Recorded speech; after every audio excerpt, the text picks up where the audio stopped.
cam has finally occurred. Now, we are disturbed by some of the editing in the body cam. Both myself and Attorney Howard, as well as members of the Cullins family, have seen the body cam, both initially when it was shared with the NAACP, where it was edited, and then again when it was shared several months later with the family and of course the NAACP and their legal counsel, where it was again edited, and then this current release where it has again been edited, slowed down in pieces to emphasize the police's narrative of what happened. Let's be clear, the entire unedited body cam and the entire unedited surveillance footage, as well as the 911 calls, paint a clear picture of what happened to Nygil Cullins on May the 18th. Nygil was in the middle of a mental health episode.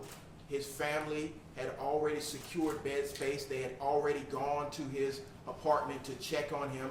They had made several phone calls to law enforcement and had waited for 2 hours to provide services for Nygil. After waiting 2 hours, they were alerted to what happened at the Fogo de Chão, and that's where the surveillance footage, the 911 calls pick up, and we know what happened to Mr. Cullins. So let's be clear what we see in the video. Nygil is an invitee at the Fogo de Chão. He was a former employee at the Fogo de Chão. The statements of Fogo de Chão in respect to him being an African-American male with gold teeth and him doing anything other than frequenting the restaurant and eating are erroneous from the very videotape. At no point while he's in the Fogo de Chão does Nygil commit any crime. He's actually eating the food. He hasn't been asked to leave. He hasn't been asked to pay for the food. He's eating and interacting with patrons. Now, he is in the middle of a mental health episode, but he was not violating the law.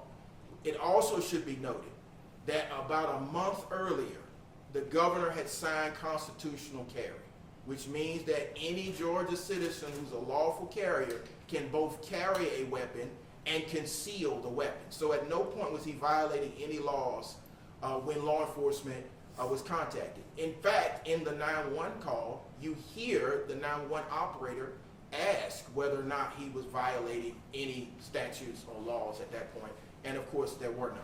So once the police were contacted, had conversations with Fogo de Chão, and interacted with Nygil, the first thing you see in the video footage is Nygil get up and put his hands up and surrender to law enforcement. He's in the process of surrendering to law enforcement. He goes down to the ground to surrender to law enforcement. Now, in the edited portion of the video, they make a big deal on circling the weapon. Again, he's not brandishing the weapon. He's not threatening anybody with the weapon. So the main question that we have for law enforcement is, why was he tased if he's not violating the law?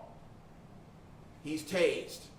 The tase agitates him, and he does what any reasonable citizen would do in that particular moment. He tries to get away from the tasing.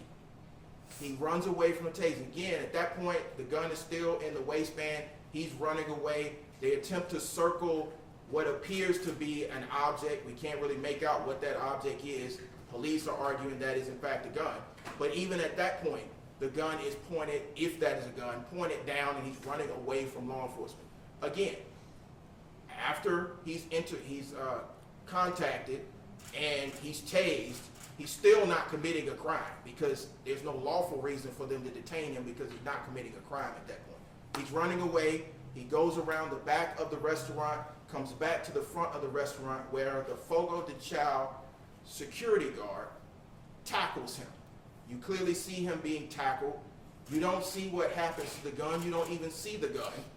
You hear the gun discharge. It's at that point that law enforcement discharges their firearm into Nygil Cullins. Nygil is incapacitated.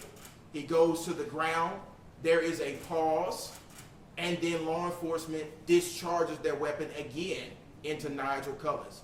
At no point was Nygil a threat to law enforcement, and it did not justify them shooting him not one time, not 2 times, not 3 times, but at least 10 times in one burst of gunfire and then another burst of gunfire. So our contention is, one, this tape should have been released a long time ago. It does not take 2 years to investigate an incident. But 2, there are more questions posed by the release of this tape than there are answered. The questions that remain for this family: why were their calls to 911 not responded to at Nygil's apartment? Why was he not taken from the apartment to the bed that she had already provided? Why didn't they listen to the mother when she said, I clearly know he's in a mental health episode? But of course it ended in the most unfortunate way, and now you have the police trying to spin a narrative. We respectfully ask for law enforcement to release the unedited version, not their editorialization. They've already put their narrative out there, and we would argue their narrative is incorrect. But to try to editorialize to the public in a case that's still open, in a case where they have not made a determination of whether or not this officer was justified or not, runs afoul of the very spirit of transparency and justice. APD has gone on a campaign since 2020 to rebuild trust and to rebuild transparency with the public. Releasing a video the way they released that video does more damage than it does rebuilding trust. So our concern at this point is to continue to advocate on behalf of this family, to make sure that the public understands that, one, Nygil was an invitee to the restaurant. He was not violating any laws when he was tased, and we have more questions than we have answers now that the tape has been released. And further, my request to the Atlanta Police Department and the Office of the Mayor: at no point should a family have to ever go through 2 years of waiting, demanding, and having to file a lawsuit to get the release of a tape which belongs to the public. The very reason why Atlanta police officers are mandated to wear body cams is so that the information and the video in real time, unedited, is available to the taxpayers and the public for transparency. And so we have more questions than we have answers. If they are trying to, in fact, justify this case, justify it. But we all know it's in the hands of the Fulton County District Attorney's Office, so our final request would be for the Fulton County District Attorney's Office to conclude its charging determinations in this case. We believe that there may be charges that should be forthcoming, and then his attorneys will continue with the litigation in the matter that's already filed in federal court. So with that, I'm not sure if Leaf wants to make any statements, but we will probably take questions in a few minutes after Attorney Howard makes a statement.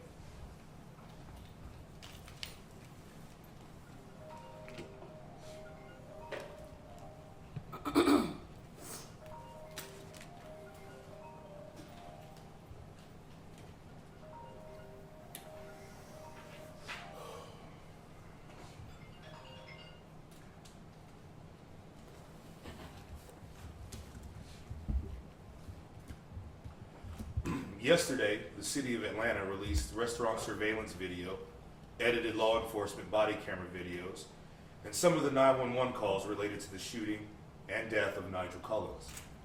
The body camera video was edited for one reason: so that you, the public, come to the conclusion that the shooting of Nygil Cullins was justified. It was not. So what did they not release yesterday? Did you hear the 911 call where Nygil Cullins' mother was begging for medical assistance because her son was going through a mental health crisis? Did they tell you it took around 2 hours for them to respond, and by that time he had left the location? They released 911 calls where the restaurant tells law enforcement that there's an armed black man with gold teeth in the restaurant who has yelled at patrons, shoved a bartender out of the way, and who did not pay for his food. At what point in the video did you see Nygil push the bartender away? Nygil, as an invitee and patron, was still eating his food when the police arrived, so how can you say he isn't paying for his food? At what point is he yelling at patrons in the restaurant? Or is he simply eating his food, scrolling through his phone, and casually talking to people who are in his vicinity? And why are the employees of the restaurant describing Nygil to the police as a black man acting strange with gold teeth instead of Nygil, our former coworker? He was an employee at this exact restaurant weeks before the incident, yet they are all acting like they don't know who he is. How many times do we have to see folks lying to the police that a black man has committed a crime when he has not? We have to hold these folks responsible or it will keep happening, and we have to change the narrative. That was clearly demonstrated by law enforcement when they released this edited video. And why was Nygil Cullins tased when he immediately submitted himself to law enforcement by getting on the ground with his hands up? Should a black man not run away from that situation with law enforcement when he has done nothing wrong and is tased? And at what point are we going to treat mental health the way it should be treated? To give people the help they need when they need it and by the appropriate personnel? And why does it take over 2 years for the city to complete its investigation so the DA's office can then review the case, because they have to wait until it's over, for possible prosecution? The real truth is that the restaurant and the city of Atlanta failed Nygil Cullins, and editing a video won't be enough to hide this truth.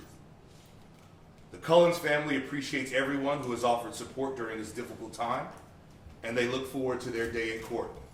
And it won't be a narrative. It won't be a narrative that the city of Atlanta tries to do with a video.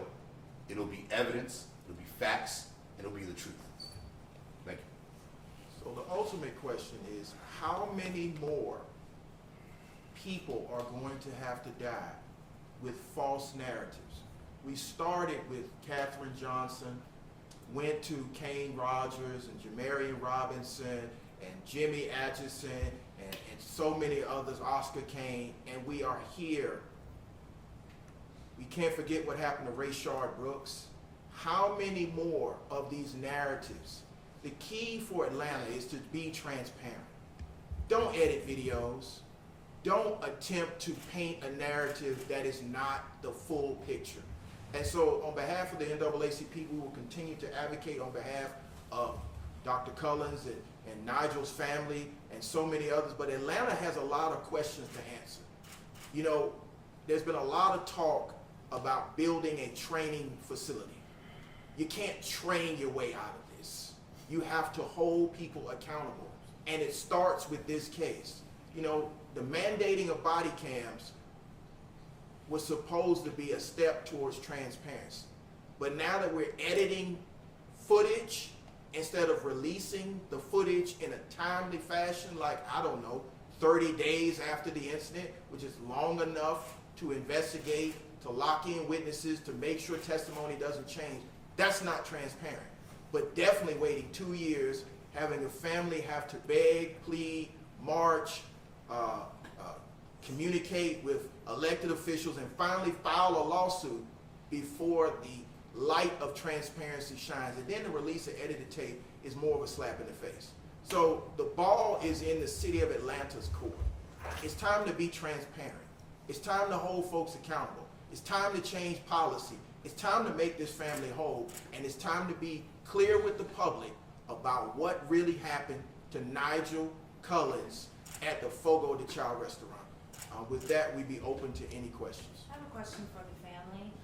What is your reaction after seeing the video? Anyone? It's disgusting that they will sit and paint a picture that's still not true. A lot of the things in their initial narrative does not equate to what we saw. So our response to it, we want justice. And we're gonna do everything that we can to ensure that happens. Ms. Forgero or anyone can answer this. Did APD give a reason as to why they edited the video? No, they did not give a reason, and I, as well as Attorney Howard, specifically asked in multiple communications to release the unedited video. And as much as we appreciate after having to file a lawsuit that they released the video, you should have done this a long time ago. You should have been clear with the public from the beginning, and you definitely shouldn't have edited the video. Just release the video. And let's be clear, I've seen the video at least 3 times now. The first time I saw the video, it stops at the first shooting.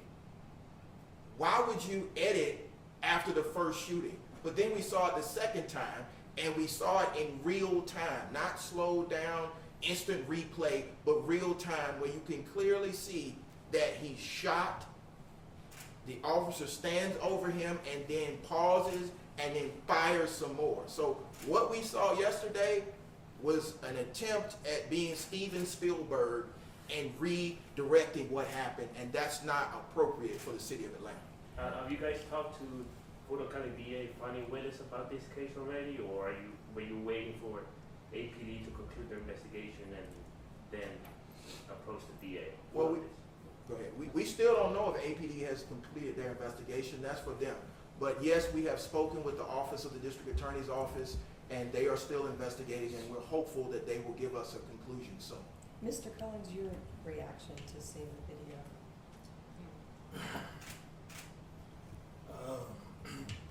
I didn't get sleep last night. To see your son afraid whenever he's approached by law enforcement, there to hopefully serve him and bow down and be scared. That's all I keep seeing in my head. Is his hands up, afraid, and running for his life. I do believe if my son would have made it outside that door, he'd still be here. But unfortunately, the security guard tackled him, and then everything else happens. And to see your son lifeless, I said I wasn't gonna cry today, man, but to see your son lifeless, and arms dangling.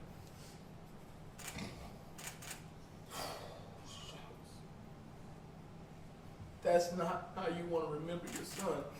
His last moments, his last breath. And then you come 10 minutes later and try to resuscitate him? You take your time to resuscitate him? Like who want to see their child brutally murdered? Because that's what it was. They brutally murdered my child. He was a good kid. Yes, everybody. Sure, some of y'all. We deal with mental health issues, whether it's depression, whatever it is. He was battling some stuff. He didn't deserve it. He did not deserve it. He was a good kid. He was so afraid of law enforcement. He respected the fact. Anytime he got in trouble, not any trouble, but if he even got pulled over with a speeding ticket, he calls us immediately on FaceTime, afraid, so we can see what's going on. So whenever they walked up on him, y'all saw it. You saw how scared he was. He bowed down immediately and was afraid. All that they had to do was go over and talk to him. It seemed like they just came in there forcibly trying to get him. They didn't talk to him and ask him could they come and talk to him, take him outside and talk to him, pull him away from it. No, they went in guns blazing basically, and that wasn't right. Is that your first time seeing it? Yes. It's my first time and I hate I ever saw it. To further answer your question so you understand how it works, the way I understand it is, once the city of Atlanta completes its investigation, then the district attorney's office gets their basically to file the evidence, and then that's when they start reviewing things and being able to make a decision as to whether anybody's going to be prosecuted. So the DA's office doesn't start that process until the city of Atlanta finishes their investigation, which is why Gerald here is stressing the fact that it has taken 2 years to finish the investigation. Because it's taken so long, by the time the district attorney's office gets it, makes a decision, if they do decide to prosecute, you're talking 3 years, 4 years before the case even starts. Is it your understanding that the 2 officers still work for the department? I have not heard of any disciplinary action taken on the officers. I believe the investigation, as far as I know, is still open after 2 years. Once they conclude their investigation, the way I understand it is that is when Fonnie Willis and the DA's office will review it and make a determination as to whether to indict the officers or not. But that is my understanding of how it works. APD claims that the first gunshot was by Nigel. What is your reaction to that? My reaction is the tape speaks for itself. You see him tackle, you see the gun discharge, you don't see who discharged it, and then you see Atlanta police fire, not once, not twice, but over 10 times with a pause. So my response to Atlanta police is your job is to respond and report, not weave a narrative. If it in fact happened the way you say it happens, don't edit the tape. Let the tape speak for itself. Let the tape play in real time. Let all of the surveillance footage play instead of the body cam, and you'll get a full picture. Let the witnesses speak, and stop trying to weave a narrative that is contrary to what happened. Why do you believe that they are doing this? Do you believe there is an effort to cover up something? If you have to ask that question, I think you already know the answer. Just being frank. But what do you guys believe? Our belief is that law enforcement should be transparent with the public. Law enforcement should report, not editorialize. That's not your job. What happens is determined in a courtroom, not on the side of a restaurant or in the restaurant vestibule. And so our frustration is, one, it took 2 years. If this is actually justifiable, why does it take 2 years? Why is it still under investigation? But further, why did it take a family having to file suit before you release this if it's justifiable? So my experience as an activist and as an attorney, this smells.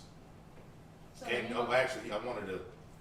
You asked a very good question about the firearm, and if you look at the video, you see the red circling of what they believe to be a firearm during the video, the editing of it. And to respond to your question, that's why in my statement to you all, I brought up how we even got to that point in the first place. The 911 calls by the restaurant, lying, saying that he had committed a crime of violence to law enforcement before law enforcement arrived. The fact that he was tased when he had got on the ground with his hands up, even before, right when the law enforcement walks in, he gets down and puts his hands up, and he was still tased.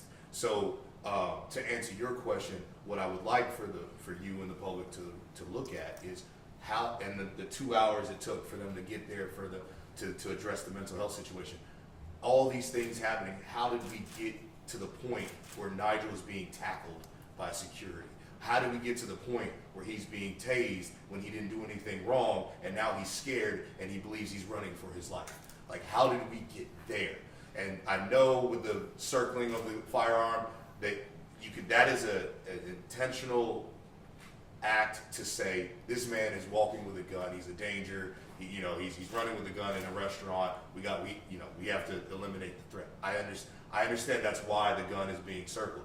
But what I would ask the public and what I would ask everybody to really think about is, how did we get to this point where Nigel, because hours ago she called asking for help. How did we get to the point where he's being tackled by security and then fired upon and dead? Were you guys able to do an autopsy on Nigel's body, and did you find out how many gunshot wounds he had? Because we see, like you mentioned, at least 10 shots in the beginning, and then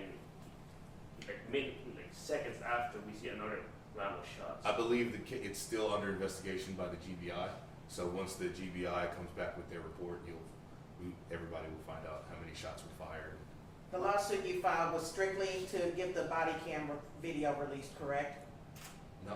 Okay. I would refer you to the complaint. Just review the complaint, and it'll show you all of the legal arguments as to why the parties, the defendants that were sued, why we believe that they're liable. So I would just refer you to. When exactly was that lawsuit filed? I don't remember the exact date, but if you just look at the lawsuit, it'll explain. Yeah, I need to get It'll it. explain everything. Was to you. it last year? When No, it was filed. It was filed in May of this year. May of, okay. All right, so it has a list. And then just, would you quickly recap everyone that you want held accountable in this? Just quickly, briefly recap all of that. To answer that, I would ask that you look at the complaint. The complaint specifically labels who the defendants are in the lawsuit. So I would ask that you look at the complaint and read the complaint as to the reasons why we believe that those parties lied. As far as the restaurant, basically they were saying that he was acting erratically, right? Do you have any video to counter that accusation? And with the employees that made phone calls that you're saying about things that did not happen, would you look to possibly sue them? Do you believe that they're at fault as well? Well, I think the video speaks for itself of how he was acting. They released the video. You can see that he was interacting with individuals. He wasn't threatening anybody. He was eating his food. He didn't physically assault anybody. So I think the video speaks to who's telling the truth. I'm talking about surveillance video from That's what I'm talking about. from there. Yes. So if the surveillance video doesn't show any of that, you have employees calling 911 saying, hey, this is what's happening, then what kind of, what can happen to the employees? Because then that's making a false report, correct? Yeah, it's racial profiling. It is a false report of a crime. It potentially could be racial profiling. I think, as Leaf has already delineated, the lawsuit speaks for itself as to whom the family is attempting to hold accountable for those statements and the conditions that led to his death. So I think it's in the lawsuit. What does justice look for you guys in this case? Because the city of Atlanta has ended up millions of dollars in settlements to families of police officers who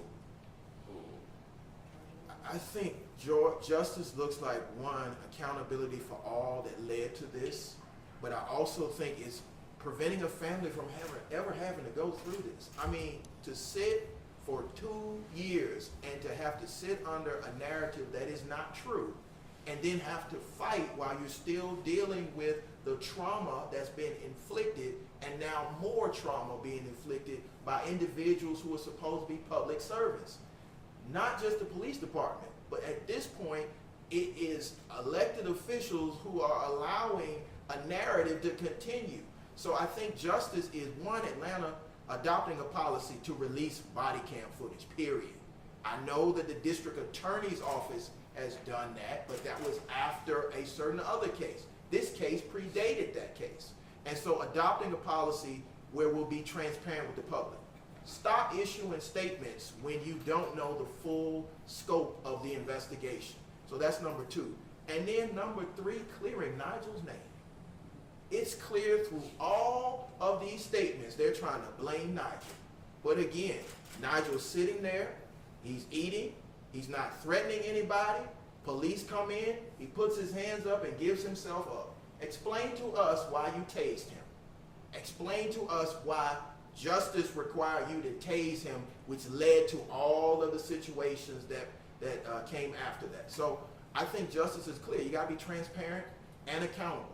Now, what that accountability looks like, that's up to the Cullins family, and we are discussing that. But I think those are some of the things that you have to do immediately to make this whole. And of course, compensation for the family to deal with the trauma that they are having to undergo continually. I mean, they were traumatized yesterday because they had to fight to clear their own son's name. And as far as justice goes criminally, that is not up to us. That is up to Fonnie Willis, the DA of Fulton County. I worked with her when I was in murder cases in Fulton County, when I did murder cases as a prosecutor in Fulton County District Attorney's Office under Paul Howard.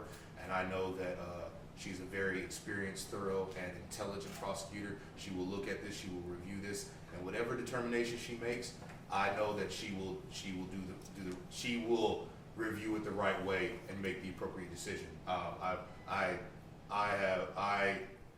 have a lot of respect for District Attorney Fonnie Willis, especially her and I work together, so I know what she's about, and I know how hard she works. Mom and Dad, any further thoughts from you? Attorneys and setting up. Thank you guys for sharing. Thank you.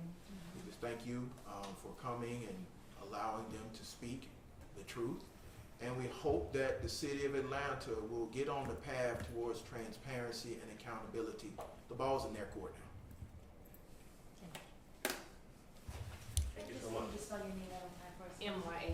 I'm sorry? Maya, M-Y-A, And last name? Cullins, Cullins.